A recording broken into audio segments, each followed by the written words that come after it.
ഇന്നുണ്ടല്ലോ ഉച്ചയൂണിൻ്റെ കുറച്ച് വിശേഷങ്ങളും അതിൻ്റെ വിഭവങ്ങളൊക്കെ ആയിക്കോട്ടെ എന്ന് വിചാരിച്ചിട്ടാണ് ഈ ഒരു വീഡിയോ ആയിട്ട് വന്നിരിക്കുന്നത്.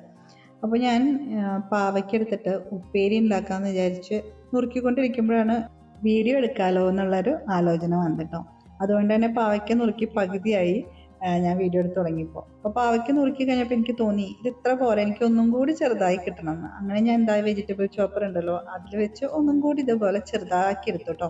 കൂടെ തന്നെ ഞാൻ ഉള്ളിയും അതുപോലെ പച്ചമുളകൊക്കെ ഇട്ടൊന്ന് ഇതുപോലെ ചോപ്പ് ചെയ്തെടുക്കാറുണ്ട്. ഇപ്രാവശ്യം ഞാൻ പച്ചമുളക് ആക്കിയില്ല. അപ്പോൾ ഉള്ളി മാത്രം, അതായത് സവാള ചേർത്ത് അതുപോലെ ചോപ്പ് ചെയ്തിട്ട് അതൊക്കെ ഒരു ബൗളിലേക്ക് മാറ്റി വെച്ചു. ഇനി ഞാൻ കുറച്ച് മീൻ വാങ്ങിയിട്ടുണ്ട്. അപ്പോൾ മീനൊന്ന് മാരിനേറ്റ് ചെയ്ത് വെക്കണം. അതിന് വേണ്ടി നമുക്കതിലേക്ക് മസാലകളൊക്കെ റെഡിയാക്കി എടുക്കാമെന്ന് വിചാരിച്ചു ആദ്യം. അപ്പോൾ മഞ്ഞൾപ്പൊടി, മുളക് പൊടി, കാശ്മീരി ചില്ലി പൗഡർ, പിന്നെ അതിലേക്ക് ആവശ്യത്തിനുള്ള ഉപ്പ്, കുറച്ച് പെപ്പർ ക്രഷ് ചെയ്ത് ചേർക്കുന്നുണ്ട്, വിനെഗർ, കുറച്ച് വെള്ളം കൂടി ചേർത്ത് നന്നായിട്ട് മസാല ഈ ഒരു പേസ്റ്റ് പോലെ ആക്കണം. അതിനുശേഷം നമ്മൾ വരഞ്ഞു വെച്ചിട്ടുള്ള മീനിലേക്ക് ഇങ്ങനെ തേച്ച് പിടിപ്പിച്ച് അതും കുറച്ച് നേരം അവിടെ മാറ്റി വെച്ചു.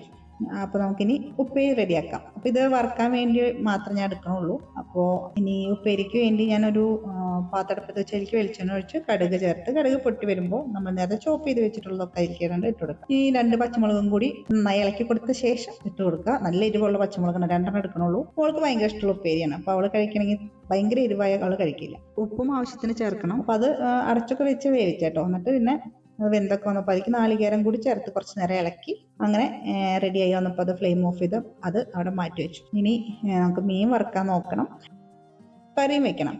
അപ്പോൾ മീൻ ഞാൻ ഒക്കെ ഇങ്ങനെ നിരത്തി ഒരു ഭാഗം ആവുമ്പോഴേക്കും നമുക്ക് കറിക്കുള്ള കാര്യങ്ങളൊക്കെ റെഡിയാക്കാമെന്ന് വിചാരിച്ചു. കുക്കറിൽ ആദ്യം തന്നെ പരിപ്പും പിന്നെ കുറച്ച് തക്കാളിയും ഉള്ളിയൊക്കെ കൂടി ഒന്ന് വേവിച്ചെടുത്തു.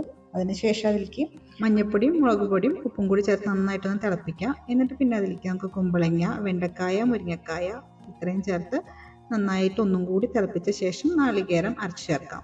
കഷ്ണം വേവിക്കുന്ന സമയത്ത് പച്ചമുളക് കൂടി ചേർത്താൽ നല്ല ടേസ്റ്റ് ആയിരിക്കും ഈ കറിക്ക്. ഇനി നാളികേരം വെള്ളം മാത്രം ചേർത്ത് അരച്ച് നമുക്ക് ഇതിലേക്ക് ചേർക്കാം. അപ്പോൾ മീനൊക്കെ ഒരു ഭാഗം വെന്ത് വന്നപ്പോഴേക്കും വന്ന് അത് മറിച്ചിട്ടതിന് ശേഷം നമുക്ക് നാളികേരമൊക്കെ അരച്ചതിലേക്ക് കുറച്ച് പെപ്പർ ക്രഷ് ചെയ്താണ് കേട്ടോ, അതും കൂടി ചേർത്ത് ഇളക്കുന്നുണ്ട്. എന്നിട്ട് പിന്നെ വറുത്തിടാം. വെളിച്ചെണ്ണയിലേക്ക് കടുക്, ഉലുവ, വറ്റൽമുളക്, പിന്നെ കുറച്ച് കറിവേപ്പില അതും കൂടി ചേർത്ത് വഴറ്റിയ ശേഷം നമുക്കത് കറിയിലേക്ക് ഒഴിച്ചാൽ നമ്മളുടെ കറി റെഡി ആയിട്ടുണ്ട്. ഒരു എന്താ പറയുക, സാധാ പുളിങ്കറി ഇല്ലേ, അതാണ് കേട്ടോ സംഭവം. അപ്പോൾ ഇതൊക്കെയാണ് നമ്മളുടെ ഉച്ചക്കലത്തെ വിഭവങ്ങളുടെ വിശേഷങ്ങൾ. പിന്നെ രാവിലെ ഞാൻ ബ്രേക്ക്ഫാസ്റ്റ് ഉണ്ടാക്കി ഗ്രീൻ പീസ് കറിയാണ് കേട്ടോ കൂടെ.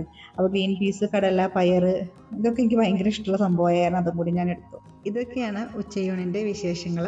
ഇതുപോലുള്ള വീഡിയോസ് നിങ്ങൾക്ക് തുടർന്നും കാണാൻ താല്പര്യം ഉണ്ടെങ്കിൽ ചാനലൊന്ന് സബ്സ്ക്രൈബ് ചെയ്യാം. See you in my next video. Till then take care. Bye by.